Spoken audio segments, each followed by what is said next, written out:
Hey everyone, welcome back to the channel. Let's talk about ancient humans. When you picture prehistoric people, what comes to mind? Probably someone in a fur loincloth, maybe holding a chunky rock, right? We often imagine them as simple, grunting creatures, barely more advanced than the animals they hunted. It's a comfortable story, one of linear progress where we, modern humans, sit at the very top of the intelligence ladder. But what if that story is wrong?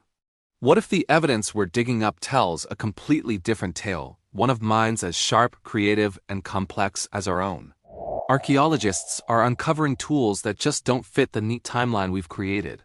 Imagine finding a smartphone in a medieval castle. That is the level of surprise we were talking about.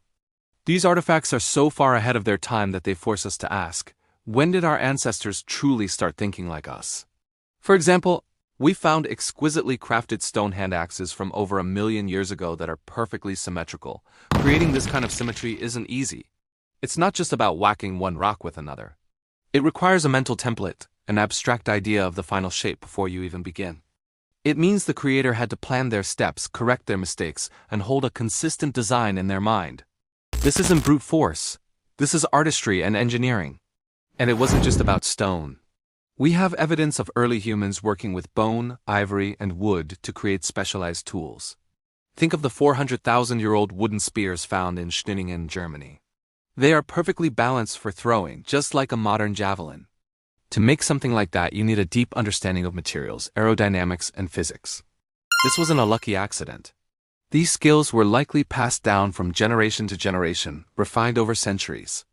It points to a culture of teaching and learning, a society that valued knowledge and mastery. These weren't just tools for survival. They were a library of accumulated wisdom, carved into wood and stone.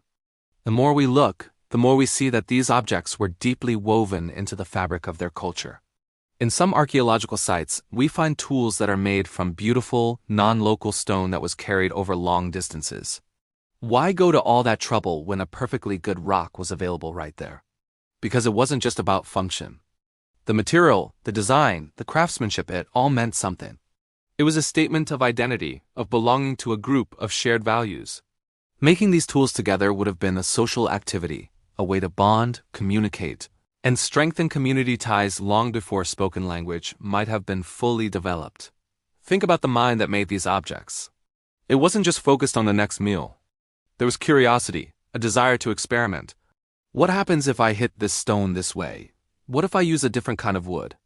This is the same problem-solving spirit that put rovers on Mars. It's the same drive to understand and manipulate the world around us. These ancient humans weren't just reacting to their environment. They were actively questioning it, testing its limits, and bending it to their will. They were scientists and engineers in their own right, using the resources they had. It's easy for us, sitting in our comfortable homes, to think that innovation comes from leisure and safety, but history tells us the opposite is true. True innovation is born from necessity. When you're faced with a changing climate, new predators, or dwindling resources, you have two choices: adapt or disappear. Survival was the ultimate driver of invention. These advanced tools weren't luxuries. They were life-or-death solutions to urgent problems. Every beautifully crafted spear tip or precisely sharpened scraper represents a victory in the constant battle for existence. It's a testament to human resilience in the face of incredible hardship. This completely shatters the idea that human progress was a smooth, straight line from simple to complex. History isn't a neat staircase. It's more like a chaotic web of progress, setbacks, and rediscovery. Some ancient societies might have developed incredible technologies, only for them to be lost to time, forgotten until another group rediscovered them thousands of years later. We see bursts of innovation followed by periods of stagnation. Human development has always been messy, unpredictable, and far more interesting than a simple timeline could ever suggest. And here's a sobering thought. What are we missing? Stone and bone survive for millennia, but what about tools made from wood, fiber, or animal hide? Most of the material culture of these ancient people has probably rotted away, leaving massive gaps in our understanding. We are looking at their world through a tiny keyhole, seeing only the most durable fragments of their lives. The tools we find are the exceptions, not the rule. The true extent of their technological and cultural richness is something we can only guess at, and we are almost certainly underestimating it. So we need to reframe how we think about our ancestors. They weren't intellectually inferior. They just lived in a different world with different challenges. Their minds were just as capable, their social lives just as rich, and their inner worlds just as complex. They were explorers, artists, and innovators. When we look at a finely crafted hand axe, we should see more than just an old rock.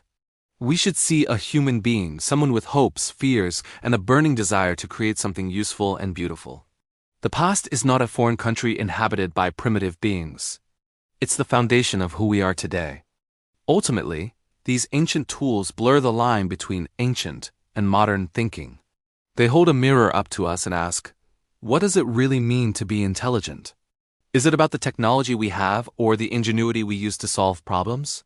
These artifacts prove that the fundamental spark of human creativity, our drive to innovate and improve, is timeless. It's a thread that connects us directly to that ancestor who, 1,000,000 years ago, looked at a plain stone and saw the potential for something more. The roots of our modern world, with all its incredible technology, stretch far deeper into the past than we ever dared to believe. Thank you so much for joining me on this journey back in time.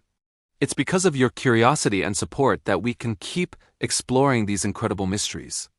If you find these ideas as fascinating as I do, consider becoming part of our community. Niba ashaka kudushia jakira, hora subscribe now like. For all my English-speaking viewers, hitting that subscribe button and giving this video a thumbs up really helps the channel grow and allows us to create more content, just like this. Thank you again, and I'll see you in the next one.